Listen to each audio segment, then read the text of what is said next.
Okay, in this lesson, we will talk about exception handling. Now, runtime errors in Java are exceptional situations. Now, what are these? These are things like array index out of bounds or input mismatch due to a mismatch type. In Java, exceptions are objects, just like everything else in Java. And they represent a condition that prevents the program from proceeding normally. When an error happens, an exception is thrown. A programmer has to add code in the program to handle the exception so that the program can continue normally. So these terms, exception, throw, and handle, are new terms in our vocabulary. If an exception is not handled, the program will terminate abnormally, i.e. crash. So let's take a look at an example. We'll copy this code and put it into IntelliJ. So let's see what this program does. This program has two integers and uses a scanner object to read them, and then prints the output of dividing one by another. So let's run this. Let's enter the two numbers. Let's say we say 6 and 3. 6 divided by 3, we get 2. Now, how can we make this produce an error? So we can make the second number a 0, and that should give us a runtime error of divide by 0. So here we are getting an exception, an arithmetic exception, divide by 0, right?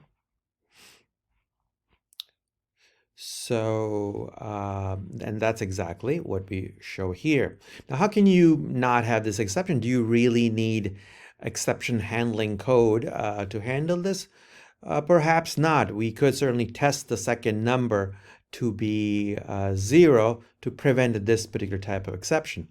Now, let's take a look at another example. Here we'll have our input mismatch exception. Let's copy the second piece of code into IntelliJ. Let's see what's happening here. We have our main program. We've declared an integer. We're printing a prompt and using a method called readValue to read a value. That method declares a scanner object and uses nextInt to read that value, right? And so under normal circumstances, if you enter a number, it'll be, the number would be read and everything is great.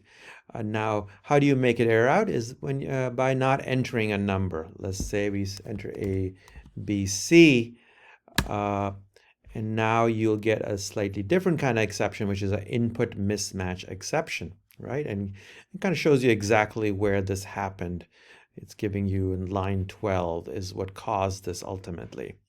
Okay, so let's go back. And that's exactly what I'm showing here. Now, how do you fix this error? You could certainly test for the input. And the way you would do that is you would change read value to check whether something has, whether it has an integer or not. And if it is not an integer, you say bad data and you exit the program. So let's try out and see how this works. Let's replace our read value with the new one here and with all the checks. And this should prevent, you from crashing, right? It still stops, but it should prevent you from seeing an ugly exception message. Okay, so, but, this doesn't necessarily solve our problem, right? The first problem is that the decision to stop the program was made inside the method readValue, right? Where we don't really have context of what to do, right? It could be a deep method chain call, and you don't want to decide, what happens in the program deep in some method. It should be the caller where the logic of the program is that decides. Now, how could you handle it? You could, certainly if it's a bad value, you could return a Boolean that says, oh, an extra value that says, oh, there was an error, and then the calling method, you could check whether you got this value and do something. The problem with that is it complicates your logic with all this returning values and error handling, right? So there must be a better way to do this, and that's where exceptions come in. So let's look at an actual example of throwing and catching exceptions. So this is the same code as we had earlier, except it is now using special constructs to throw the exception object and to handle the exception, right? So again, what is thrown is an exception object, right? We use the term throwing an exception means throwing an exception object. The exception object is created from an exception class. Now, in this example, the class that we are using is InputMismatchException, and we use a constructor of InputMismatchException. This one happens to be taking a string as an argument, and we use new, as we do with creating objects, to construct a new object, and then we throw it during the error condition. Notice the new keyword throw. We're throwing an object that we just constructed. Now, this part of the code is where error condition is detected and an exception is thrown. Now, there is the other part of the code where the exception is caught and handled, and these are done by the try and catch blocks. The try block is where the code is, which would occur during normal circumstances, during normal execution. When an exception is thrown and it interrupts that normal execution, control is transferred to the catch block, right? And the catch block takes over and is the contents of that block are executed. The statements in that catch block are executed, right? So let's actually try this out and see what happens. So we'll copy this, go back to IntelliJ and replace our previous code, right? And let's run this, right? Now we are asked to enter a number, which is the control is right over here. And now we're going to go into the context of the try block where read value is called. An exception might be thrown if you do the wrong thing, right? Now, if you don't do the wrong thing, and suppose you do enter a number, the normal execution happens, the catch block is ignored, and you continue after the catch block. Now let's run it again and make something bad happen by entering ABC. Now here what will happen is in read value, it will detect that this is not an integer and will throw an exception. And when this exception is thrown, the control goes right away to the catch block, and the catch block will print you need to enter a number. So if everything goes well, yeah, that's what happened. Now notice that nothing crashed. You didn't see an ugly stack trace. We caught the error happening and continued normally, right? So going back, that's exactly what I show here, right? Another thing to point out is that when you're catching exception, you're catching a particular type of exception, right? So this catches an input mismatch exception. And we get the content of the exception object that was thrown in this variable called EX, right? So that will be available to us. And if there are any contents in that variable, that will be available to us, right?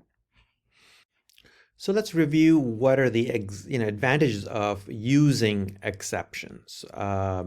So using exceptions lets the caller, where the logic of the program is, decide what to do if something bad happens, right? It's not, some method that calls another method that calls another method that might decide to error out or terminate a program.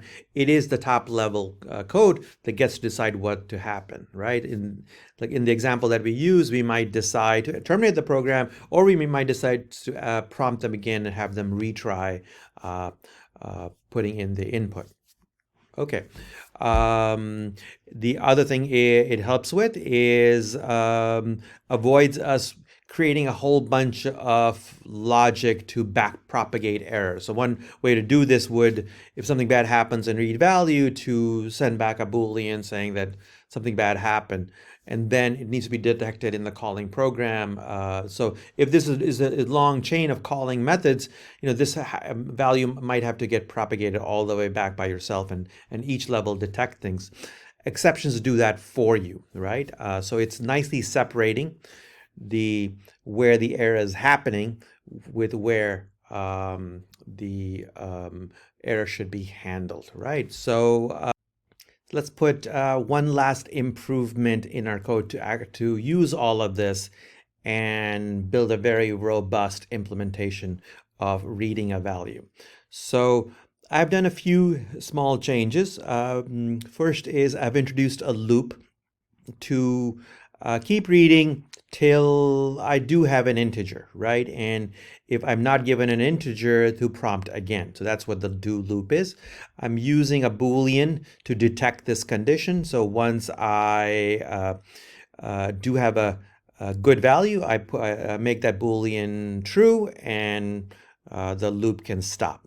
The other thing I have done is in read value, I have put in a next line to consume the data when I don't have an integer, and that way I can try again, right? So let's try this out as the final thing for this particular example and see how well it works. So we'll replace our original code with our updated code, and hoping that this should be quite robust, right? So if under normal circumstances, I'll get a number, but if I enter something that is not right, it'll keep prompting me till I do enter something good. All right.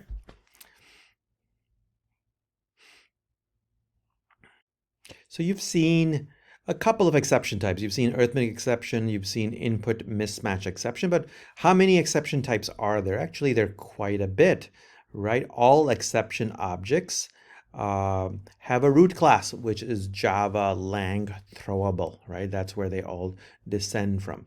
And then after that, there are basically three categories. There are system errors, there are exceptions, and there are runtime exceptions. Let's talk about each one, right? System errors are represented by the error class here, right? And these are internal system errors happening in the JVM. There's not much you'll be able to do about them, right? So the second set, exceptions, represented by the exception class right here, are errors caused by your program or dependencies, right? And these can be caught by your program, right? So these are things like class not found exceptions. You've probably seen those. I would leave it to you to think about that. IO exceptions. These have subclasses such as file not found, end of file exception, things like that, right? Now, runtime exceptions, the third category, are represented by the runtime exception class. And these are programming errors, typically caused by you, such as array out of bounds, bad casting between types, and these are ones that we've just seen. Arithmetic exception, division by zero, null pointer exception, trying to reference something before it's actually been created, index out of bounds. You can create these with arrays. You've probably seen them, especially if you have a for loop and you're going through an array and you're off by one, you will get into them and such, right? And fairly easy to write little programs to make all of these happen. It might actually be a good exercise to do that, right? Now, runtime exception and error are called unchecked exceptions, right? So runtime exceptions and error are unchecked exceptions, right? The rest are called checked exceptions, which is basically exception, the rest of exception. The compiler, this is important, the compiler will force you to deal with all checked exceptions in your program by forcing you to declare them in the header and use the try catch. You've already might experience that when you're trying to do file IO. It makes you do some of these things, right? So that's why the compiler is forcing you sometimes, and sometimes it's not forcing you, right? Okay. So our exception handling model has three operations: declaring an exception, throwing an exception, and catching an exception. So let's talk about all three with a little bit of code. A method must state the types of checked exceptions it might throw. Recall what checked exceptions were. Checked exceptions are anything that are not runtime or error. So looking back at our UML model, so anything that is not runtime or error, such as IO exception class, they must be declared. And what does it mean to be declared? So what it means is that in the method header, you must list them following a keyword called throws. So you have the throws, IO exception, followed and comma separate, followed by all the different type of exceptions that it might throw. Right? So that's declaring an exception. Throwing an exception is using the keyword throw followed by an object of a particular type of exception, right? So note the difference between throw and throws. Throws is with an S, right?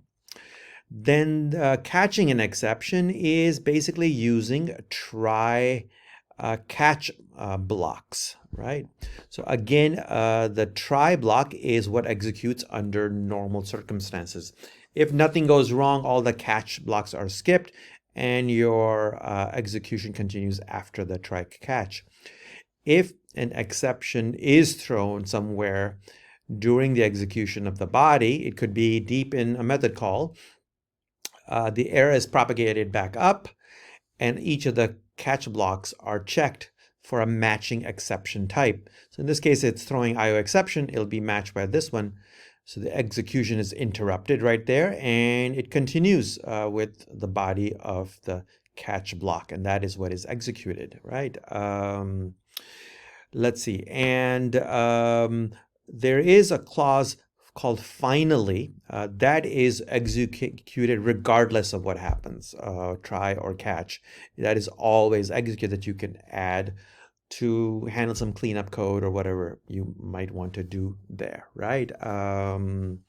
Now, suppose what happens if there is no matching catch block, right? So in that case, if there is no matching catch block, the method is exited, and then the exception that had happened is passed back up to the calling method, which might try to catch it. It might be there's code in there to catch it, and if it's not caught there, it keeps on getting propagated up, right? And if it goes all the way up to main and it hasn't been caught, then the program terminates abnormally or crashes.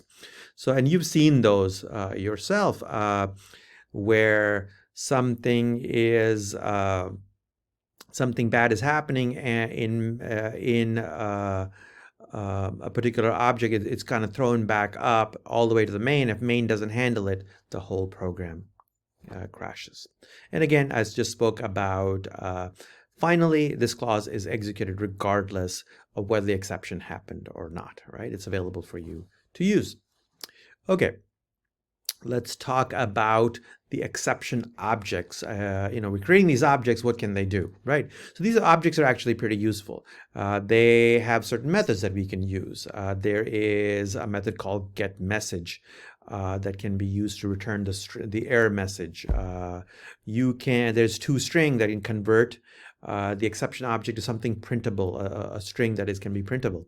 Or you can get the whole stack trace, such as this, to see where the exception happened, right? So we can actually write a little program to see each of these methods. So let's just actually copy this and try to run it in IntelliJ. Let's make this a little bit bigger. And so here I am in my try block, I'm doing something bad on purpose, of dividing something by 0. That should create an exception, a divide by 0 exception, arithmetic exception, if I am guessing correctly. And then we can try out all these methods. You can see the message, we can convert it to string, and we can see a print trace. So let's run this thing. So let's see what it did. So the first thing it did is get message, gave us the actual message, which was the division by 0. Then toString gave us a nice format of the exception name, colon followed by the message, right? And the stack trace is actually this stack trace because it's streaming it differently. That's why you see a little bit out of order. Okay. And this program does actually terminate normally. It is not crashing. And we can tell that by actually printing something at the end if we want to see that it actually is not crashing. So if you go to the end of main, which would be right here, we can actually say end of program. And this shows that nothing crashed. So if you run this, you will actually see end of program. So now you can see now it's printing at the end. Sometimes it prints in the beginning, and it's kind of all over the place. All right, returning to our lesson. Now, as a final activity, what we could do is we could create our own exception object, right? So let's do that as an exercise together. So for this, I will use a hypothetical circle object. The circle object is defined here. It has a member variable, which is radius. It has a couple of constructors. It has a method called setRadius, right? And then you also have a main class. In the main class, there's a main method. In the main method, within a try block, we are creating 3 circle objects. Now I want to throw an exception when my radius value is bad. In this case, it's a negative value. So that's the thing that I want to throw an exception and catch it. Okay, so for this, we are creating our own exception class. I've called it invalid radius exception. For this, I'm extending InputMismatchException, which is an existing exception type, to be able to reuse the functionality there. Now, I could have certainly used a different exception class. I could have used throwable. I could have used anything, but this is the one I happen to use. And it stores the bad radius value for its own needs, but really the main thing is the constructor here, where it uses the radius value passed in to create a nice error message, right? In the code, the exception is detected by the setRadius method, and setRadius checks to make sure that it is positive. If not, it throws it creates an invalid radius exception object, passes in the bad radius, and throws that object, right? And setRadius is called in a couple of places. It's called by the circle constructor, and it's also called by the other constructor by using this, which ends up calling this one.